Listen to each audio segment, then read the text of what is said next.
En novembre 2024, le professeur Todd Humphreys, un expert en GPS à l'Université du Texas à Austin, a reçu une information mystérieuse. Regardez 2 jours précis, à des heures exactes dans un ensemble de données recueillies des années plus tôt par un réseau de stations de surveillance GPS. Ces stations enregistrent en continu les signaux des systèmes de navigation par satellite, mesurant leur intensité par rapport au bruit de fond. Cela ne semblait pas prometteur. Les données provenaient de 2021 et étaient disponibles publiquement en ligne. Donc si quelque chose d'inhabituel s'y trouvait, quelqu'un l'aurait déjà vu. Mais le professeur Humphreys et son étudiant Zach Clements ont analysé les données à ces 2 moments précis et ont fait une découverte surprenante. À un moment précis, les récepteurs du réseau ont tous signalé la même chose, une chute soudaine du rapport signal sur bruit. En effet, les signaux de navigation avaient été submergés. Le rapport signal sur bruit mesuré a chuté d'environ un facteur 10. Mais lorsqu'ils ont commencé à examiner les données rétrospectivement, ils ont trouvé 75 jours depuis 2019 où ces fortes perturbations avaient eu lieu. Et encore, le schéma était le même. Tous ces récepteurs ont enregistré la même chute au même moment. Cet effet se faisait sentir partout en Europe, jusqu'au nord, à Svalbard, au sud, en Espagne, jusqu'au Canada, à l'ouest, et jusqu'en Pologne orientale. Et en fait, il y avait un motif distinct à travers l'Europe, ce qui donnait l'impression que le centre de l'explosion se trouvait en Pologne ou dans la région de Kaliningrad. Alors ils se sont demandé ce qui pouvait causer cela. Au début, ils ont pensé qu'il s'agissait peut-être d'une interférence, quelque chose au sol diffusant un signal beaucoup plus fort, noyant ceux provenant des satellites, ce qui faisait de Kaliningrad un candidat intéressant. C'est une enclave russe fortement militarisée sur la mer Baltique, coincée entre la Pologne et la Lituanie. Et ces dernières années, c'est devenu un point chaud pour ce type de guerre électronique. Alors peut-être que c'était ça, un effet secondaire du conflit dans la région. Mais ils ont vu que cette explication ne tenait pas. Même la plus haute tour de Kaliningrad n'affecte l'aviation que jusqu'à, disons, le Danemark. Nous avions donc un mystère à résoudre. Nous avions l'habitude des interférences que l'on pouvait qualifier de locales, quelque chose sur une tour, quelque chose sur un avion. Cela pouvait couvrir des centaines de kilomètres. Mais cette fois, c'était à l'échelle continentale. Les chercheurs ont cartographié les stations affectées et posé une question simple. Quel type de source aurait pu les affecter toutes en même temps? Une source au sol serait inefficace car la courbure terrestre bloquerait le signal sur de telles distances. La seule façon d'affecter une zone aussi vaste simultanément, c'est depuis très haut au-dessus de la Terre.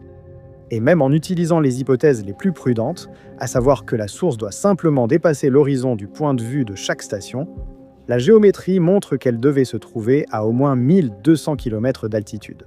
C'est bien plus haut que la Station spatiale internationale. Alors, qu'est-ce qui causait cela?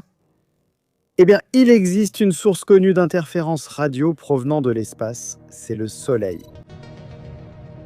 En novembre 2025, une forte tempête solaire a perturbé le positionnement GPS dans le monde entier durant plusieurs heures. Alors, ces événements d'interférence pourraient-ils être causés par le Soleil? Il y avait certainement des points d'interrogation. Les interférences solaires durent habituellement des dizaines à des centaines de secondes, mais ces événements étaient soudains, de brèves rafales de 3 à 5 secondes. Un autre indice concernait les fréquences perturbées. Les interférences solaires couvrent généralement une large gamme de fréquences radio, alors que cette interférence était limitée à une bande très étroite, seulement 5 MHz de large, centrée sur 1577,5 MHz. C'est précisément la partie du spectre utilisée par le GPS. Le dernier clou dans le cercueil, les sursauts radiosolaires touchent toute la face ensoleillée de la Terre. Mais ce que les chercheurs observaient ici était beaucoup plus concentré, toujours centré sur l'Europe. Alors Todd et Zach ont compris que la seule chose qui pouvait causer cela était un satellite, ce qui ne leur laissait qu'une seule question. Est-ce intentionnel? Ou est-ce accidentel? Mon étudiant et moi avons regardé cela et avons dit « c'est sans précédent ». Nous n'avons jamais vu cela auparavant. Le monde n'a jamais vu cela auparavant. Ce satellite semblait cibler le GPS. Ou plutôt, ce que la plupart d'entre nous appelons GPS, ce n'est qu'une abréviation. Le GPS est le système américain, mais il en existe d'autres, dont un russe, un européen et un chinois. Et votre téléphone utilise en réalité un mélange de ces satellites pour essayer de vous indiquer où vous vous trouvez. Ces systèmes sont connus sous le nom de Systèmes mondiaux de navigation par satellite, ou GNSS. Lorsque l'armée américaine a développé ce système dans les années 1970, elle voulait prouver son efficacité. Alors, le bureau du programme GPS s'est fixé un objectif ambitieux: utiliser le GPS pour larguer 5 bombes d'affilée dans le même trou depuis un avion en mouvement. Ils ont installé une chaise à côté de l'endroit où les bombes allaient tomber. Attends, quoi? Si quelqu'un doute que nous puissions larguer les bombes dans le même trou, vous pouvez aller vous mettre juste là et le voir de vos propres yeux. Alors, comment fonctionne le GPS? Eh bien, réfléchissez à ce que votre téléphone essaie réellement de faire pour vous dire où vous êtes. Il capte des signaux provenant de satellites, et ces signaux peuvent lui indiquer 2 choses. Premièrement, la position du satellite dans l'espace, et deuxièmement, l'heure exacte à laquelle le signal a été envoyé. Le récepteur compare le moment d'arrivée du signal, multiplie la différence de temps par la vitesse de la lumière et obtient ainsi la distance. Donc, si le signal a mis 0,07 secondes, cela doit signifier que vous êtes à environ 21 000 km du satellite. Avec un seul satellite, vous êtes positionné sur une grande sphère autour de lui. Maintenant, vous pouvez en ajouter un deuxième, et cela réduira votre position au cercle où les 2 sphères se croisent. En ajoutant un troisième, il ne restera que 2 points possibles, dont un seul situé réellement à la surface de la Terre. Vous pourriez penser que 3 satellites suffisent. Nous avons 3 équations, une pour chaque satellite, et 3 inconnues qui sont ma position, X, Y et Z. Donc à gauche, j'ai la distance géométrique entre moi et chacun des 3 satellites. Et à droite, j'ai le temps de parcours mesuré du signal, le tout multiplié par la vitesse de la lumière. Aujourd'hui, les satellites ont des horloges atomiques. Leur synchronisation ne dérive que de 3 secondes par million d'années. Mais mon téléphone ne contient pas d'horloge atomique, donc son horloge peut dériver d'autant en seulement quelques jours. Et une erreur de synchronisation de seulement 100 nanosecondes fausse votre position de 30 mètres. Donc, en réalité, chaque distance est légèrement erronée, ce qui signifie que la position que vous calculez est également légèrement fausse.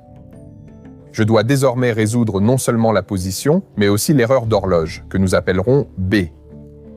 J'ai 3 équations pour 4 inconnues, donc c'est insoluble. Je dois ajouter une 4e équation ou un 4e satellite. 4 équations et 4 inconnues rendent le système solvable. D'accord, mais nous avons supposé que je connais la position du satellite lors du calcul de ma position. Bien sûr, il peut m'indiquer sa position, mais celle-ci et sa vitesse changent sans cesse. Alors, comment le satellite sait-il vraiment où il se trouve au juste? Les satellites GPS connaissent leur position grâce aux stations au sol qui les surveillent, lesquelles doivent aussi connaître leur propre emplacement pour informer les satellites. La Terre est constamment en mouvement car les continents bougent. Alors, comment détermine-t-on où se trouvent les stations au sol? On utilise les quasars pour déterminer la position des stations au sol. Les quasars, situés à des milliards d'années-lumière, paraissent immobiles dans le ciel nocturne. Nous pouvons donc les utiliser comme repères, à l'image des explorateurs guidés par les étoiles. Une petite fraction des quasars sont des sources radio extrêmement brillantes. Lorsque ces ondes radio atteignent la Terre, les télescopes du monde entier les détectent à des moments légèrement différents. Grâce à ces petites différences de temps d'arrivée, vous pouvez précisément déterminer la position relative des télescopes. En réalisant régulièrement de telles mesures, vous pouvez dresser une carte précise des mouvements de la Terre, y compris ceux des continents. Les stations au sol du GPS sont reliées à cette même carte. Les stations au sol transmettent leur position aux satellites, ce qui permet de connaître votre localisation. Tu m'as vraiment étonné. Donc on navigue toujours grâce aux étoiles, mais via le GPS. Et en réalité, ton téléphone n'est pas connecté à seulement 4 satellites. C'est généralement bien plus que ça.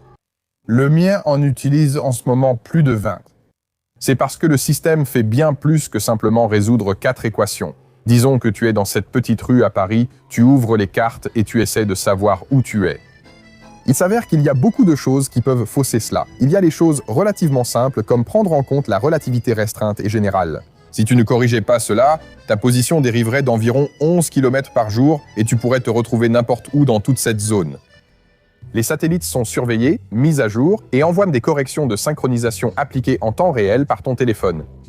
Maintenant, en plus de cela, dans la fraction de seconde qu'il faut au signal pour t'atteindre, la Terre a en fait légèrement tourné. Donc, quand ton téléphone détermine où tu es, il doit aussi prendre en compte l'endroit où se trouvait Paris lorsque le signal a été envoyé, pas là où il se trouve maintenant. Si tu ne corriges pas, ça crée 20 mètres d'erreur, au point que tu ne serais même pas sur le même pâté de maison. Et bien sûr, le signal doit traverser l'atmosphère terrestre. Maintenant, l'ionosphère ajoutera entre 5 et 15 mètres d'erreur à ta position, et les couches inférieures de l'atmosphère, avec la météo, la pression et l'humidité, ajouteront encore 1 ou 2 mètres. Si tu ignores cela, tu resteras toujours du mauvais côté de la rue. Les satellites supplémentaires apportent à ton téléphone plus de données, réduisant les erreurs et améliorant la précision de ta position. Donc, au final, la précision peut atteindre 3 à 5 mètres, ce qui est incroyable vu ce qu'il faut pour y parvenir. Et avec la technologie GNSS la plus avancée, tu peux aller encore plus loin, jusqu'à quelques centimètres. Mais à ce stade, tu dois vraiment commencer à prendre en compte des choses comme la façon dont la gravité courbe l'espace-temps et retarde le signal. Mais tout cela ne fonctionne que si tu es réellement capable de capter ces signaux. Quand le signal arrive de l'espace, il a parcouru 20 000 km pour arriver ici et il n'a été transmis qu'avec environ 50 watts de puissance. Donc c'est comme une vieille ampoule à 2 diamètres terrestres de distance. Et comme cette puissance se disperse sur une distance aussi vaste, le signal GPS reçu par votre téléphone n'est qu'environ un dixième de billiardième de watt, soit 10 puissance moins 16 watts. C'est incroyablement faible. Cela signifie qu'il suffit de peu pour le noyer.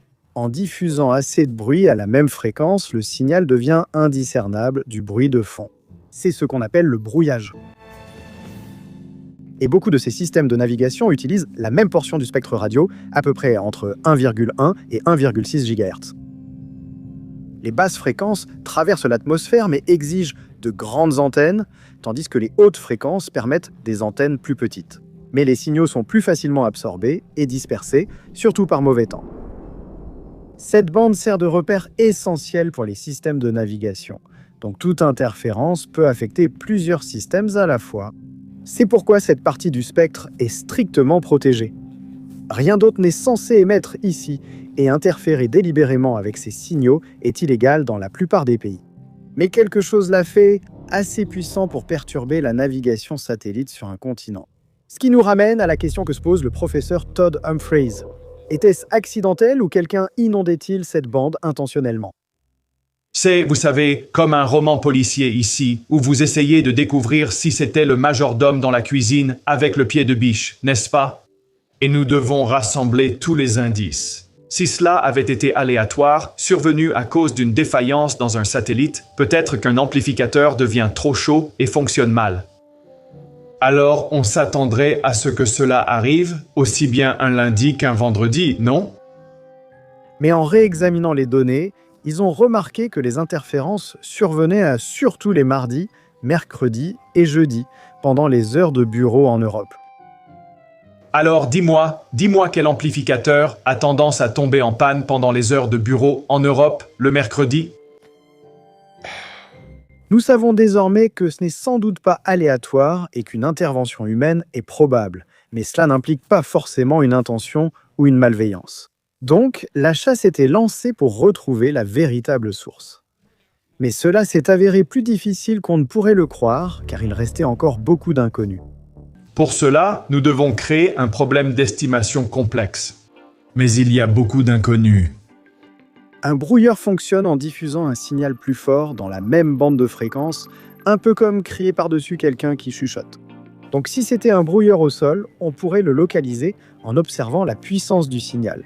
Plus on s'en approche, plus le signal devient fort. Mais dans l'espace, cette intuition ne tient plus. Pour remonter à la source via la puissance du signal, il faudrait connaître la puissance précise émise par le satellite et la forme, ainsi que la direction exacte de son faisceau. Même la façon dont l'antenne de chaque récepteur réagit aux signaux selon leur angle. À 1200 km au-dessus de la Terre, des positions de satellites très différentes peuvent créer des schémas presque identiques au sol. Alors, au lieu d'essayer de localiser directement l'émetteur, les chercheurs ont utilisé un filtre plus simple. Si un satellite causait des interférences à toutes ces stations en même temps, alors il devait être au-dessus de l'horizon pour chacune d'elles simultanément. Actuellement, il y a plus de 15 000 satellites actifs en orbite, mais cette seule contrainte permet d'en éliminer plus de 98%. Cela laisse tout de même environ 200 possibilités. Ce qu'il reste, ce sont des satellites en orbite très haute, dont beaucoup se trouvent dans ou près de la ceinture géostationnaire, où ils se déplacent à la même vitesse que la rotation de la Terre, ce qui leur permet de rester fixes au-dessus d'un même point. Depuis environ 36 000 km d'altitude, un seul satellite peut voir une immense portion de la Terre en même temps. Cependant, si le même satellite a causé plusieurs événements à des jours différents, alors il doit remplir cette condition à chaque fois, ce qui réduit le nombre de suspects possibles à seulement 14. Quel type de satellite et quel pays étaient parmi ces 14? Eh bien, il y en avait. Il y avait plusieurs candidats intéressants. L'un d'eux était un satellite exploité par l'Algérie et il avait même, selon la documentation publique, un émetteur dans la même bande de fréquence où nous constations des interférences. Alors ils ont examiné cela de plus près et sur le papier, ça collait. Il était visible par toutes les stations de référence et il pouvait transmettre exactement dans la bande qu'ils observaient. Cela semblait être la réponse. Mais ils avaient un doute persistant concernant certaines des stations les plus éloignées au Svalbard et dans l'ouest du Groenland. Ce satellite était à peine au-dessus de l'horizon, ce qui signifiait que, s'il était la source, le signal devait frôler la Terre et effleurer à peine l'antenne de ses récepteurs. Ce n'est pas impossible, des signaux à faible angle peuvent être captés. Mais plus les chercheurs examinèrent la situation, moins ils étaient certains que ce satellite était réellement la source.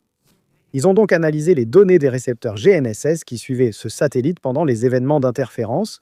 Cela ressemblait exactement à tous les autres signaux GPS ordinaires qui étaient perturbés par cette interférence. Donc, le rapport entre la puissance du signal et le bruit de fond a également chuté et a chuté dans la même proportion que les autres signaux GPS au même moment.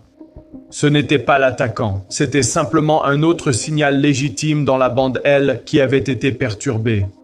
Le satellite algérien n'était pas la source, c'était une autre victime. Mais qu'en est-il des 13 autres? Chacun aurait pu être visible par toutes les stations en même temps, donc géométriquement, chacun d'eux pourrait être le coupable. C'est là que la piste a commencé à se refroidir. Aucun d'eux n'avait de documentation publique claire prouvant leur capacité à transmettre et brouiller les bonnes fréquences. Et certains manquaient presque totalement d'informations publiques. Nous n'avons pas pu affiner davantage à cause de toutes ces choses que nous ignorions sur les signaux qu'ils diffusaient, leur intensité, leur schéma. Donc, nous étions là, bloqués pendant environ 4 mois. Et il y avait un problème encore plus fondamental. Tout ce qu'ils avaient fait jusqu'à présent reposait sur une seule idée, que tous ces événements d'interférence provenaient d'un seul satellite. C'était basé sur une hypothèse vraiment controversée, dans le sens où mon étudiant et moi n'arrivions tout simplement pas à accepter pleinement cette hypothèse. Si nous abandonnions notre hypothèse, cela nous permettrait de ne plus nous concentrer sur les seuls satellites géostationnaires et d'élargir notre recherche à de nombreux autres satellites. Mais maintenant, au lieu d'en avoir 13 sur notre liste, il y en aurait peut-être une centaine ou plus de satellites. Et soudain, au lieu de se rapprocher d'une réponse, ils avaient l'impression d'être revenus à la case départ. Alors ils avaient besoin d'une approche complètement différente. Toutes leurs données venaient de récepteurs GNSS traitant tout en interne. Ils se verrouillent sur les satellites, suivent la puissance du signal et indiquent simplement sa force par rapport au bruit de fond. Ils le font seulement une fois par seconde, mais ces pics d'interférence ne duraient que 3 à 5 secondes. Ainsi, chaque événement n'est capturé que sur quelques échantillons. Vous voyez que le signal a chuté, mais pas exactement quand. La résolution temporelle ne suffit pas pour comparer les récepteurs, déterminer lequel a été touché en premier ou suivre le déplacement de l'interférence dans le réseau. Ils avaient besoin du signal radio brut. Alors ils ont conçu des récepteurs spécialisés pour capturer les données avec une résolution temporelle bien plus élevée. Le plan était de les déployer partout en Europe, mais les construire, les installer et attendre que de nouveaux événements se produisent prendrait des mois, voire des années. Alors, en septembre 2025, ils ont rendu leur enquête publique lors de la conférence de l'Institut de navigation à Baltimore, et la réaction a été immédiate. La salle était comble, chacun voulait savoir quel était ce satellite et qui en était responsable. Honnêtement, c'était l'une des réunions les plus amusantes auxquelles j'ai assisté. On aurait dit une grande séance de brainstorming pour voir si la communauté pouvait résoudre ce problème que mon étudiant et moi n'avions pas pu régler seuls. La question d'un mystérieux satellite a agité la communauté scientifique. Le centre aérospatial allemand prévoit d'utiliser une grande antenne de suivi pour cibler les satellites et capter les interférences en temps réel. Mais souvenez-vous, nous essayons de trouver une aiguille dans une botte de foin qui n'apparaît que pendant un court intervalle et seulement une fois, peut-être 1 ou 2 fois par mois. Ils ont suivi satellite après satellite. Et rien, aucun signal, aucune anomalie, aucune avancée. Mais c'est là que la piste s'est perdue. Des semaines passèrent, puis des mois. Jusqu'à ce que un email arrive. J'ai regardé l'email et puis j'ai dû le relire parce que c'était presque comme s'il était sorti tout droit de mes rêves. Vous savez, ça ne peut pas être vrai. Il avait de superbes données brutes de 2 stations différentes. Enfin, ils avaient ce qui leur manquait, le signal radio brut lui-même. Des échantillons de la tension brute provenant de l'antenne capturant les véritables ondes radio numérisées des millions de fois par seconde depuis 2 stations, l'une à Amsterdam aux Pays-Bas et l'autre à Trondheim dans le nord de la Norvège. Ils ont capturé ces événements d'interférence le 11 février 2026. Désormais, au lieu de demander quelle était la puissance du signal, ils pouvaient demander quand est-il arrivé. Avec ces données brutes, ils ont isolé une fenêtre de 2,3 secondes où les 2 stations ont enregistré le même événement. En échantillonnant à des dizaines de mégahertz, ils pouvaient aligner les 2 jeux de données pour déterminer précisément quand le signal de brouillage est arrivé aux 2 stations. Ils pouvaient ainsi mesurer la légère différence de temps d'arrivée du signal à chaque station. Imaginez que le signal atteigne Trondheim environ 139 microsecondes avant d'atteindre Amsterdam. Eh bien, cela vous indique que la source doit être légèrement plus proche de Trondheim que d'Amsterdam. Et cette contrainte vous donne une forme, une courbe dans l'espace, représentant tous les emplacements possibles de la source où cette différence de temps exact serait observée. En 3 dimensions, cela devient une sorte de surface déformée, un hyperboloïde. Quelle que soit la source qui a transmis le signal, elle devait se trouver quelque part sur cette surface. Comme les données brutes avaient une résolution très élevée, la marge d'erreur, soit l'épaisseur de cette forme s'étendant sur des dizaines de milliers de kilomètres dans l'espace, n'était que d'environ 5 mètres. Et comme nous tenions tellement à éviter les erreurs, nous avons simplement décidé de ne pas nous parler pendant 1 semaine. Nous allions chacun travailler de notre côté pendant 1 semaine. Puis nous nous retrouvions, nous comparions nos notes et nous espérions ne pas avoir fait les mêmes erreurs. J'ai présenté mes conclusions à Zach, il m'a montré les siennes et elles différaient. Et je dois admettre que, parce que je suis le professeur, j'étais plutôt insistant sur le fait que ma conclusion était correcte. Il a ensuite mentionné d'autres éléments et vérifications effectuées. Et puis j'ai réalisé que j'avais une erreur dans mon code. Et une fois que j'ai corrigé cette erreur, j'ai fini par obtenir exactement la même différence de temps d'arrivée que lui. Ils pouvaient désormais tester tous les satellites possibles, et pas seulement les 14 prédits auparavant. Pour chaque satellite, ils ont utilisé son orbite pour estimer la différence de temps attendue entre Amsterdam et Trondheim, si le signal venait de là. Ils ont comparé la prédiction aux données réelles et ont écarté le satellite en cas de non-correspondance. Avec un enregistrement continu de 2 secondes et demie, ils pouvaient aller plus loin. À mesure que le satellite se déplaçait, cet hyperboloïde se déplaçait légèrement dans l'espace. Donc la véritable source devait rester alignée avec lui tout le temps, ce qui rendait ce test incroyablement strict. Et un seul satellite était à proximité de cette mesure de différence de temps d'arrivée. Et en fait, il n'était pas seulement proche, il était parfaitement aligné. Le seul coupable possible était un satellite russe, Cosmos 2546. Il est resté parfaitement sur l'hyperboloïde, s'alignant avec leurs données à moins de 200 mètres, ce qui est largement dans l'incertitude des données orbitales publiques du satellite. Ce travail encore récent et non soumis à l'examen par les pairs a vu certains aspects vérifiés par des équipes indépendantes en Europe. Il n'y avait qu'un seul petit problème. Cosmos 2546 a été lancé le 22 mai 2020, donc il ne pouvait pas expliquer des événements remontant à 2019. Mais ensuite, ils ont découvert que Cosmos 2546 fait partie d'une constellation de 6 satellites.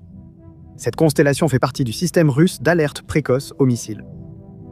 C'est en gros une partie de leur dôme doré. Si vous avez entendu parler du dôme doré américain, ceci fait partie de l'appareil sensoriel du système russe de détection de missiles.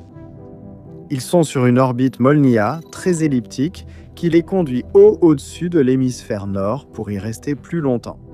Ainsi, les pays à haute latitude, comme la Russie, profitent d'une orbite géostationnaire en utilisant plusieurs satellites. Mais cela signifie aussi que cette constellation couvre de vastes parties du globe, ce qui leur donne la capacité de brouiller le GNSS sur une région bien plus étendue que ce que nous avons vu, y compris au-dessus des États-Unis.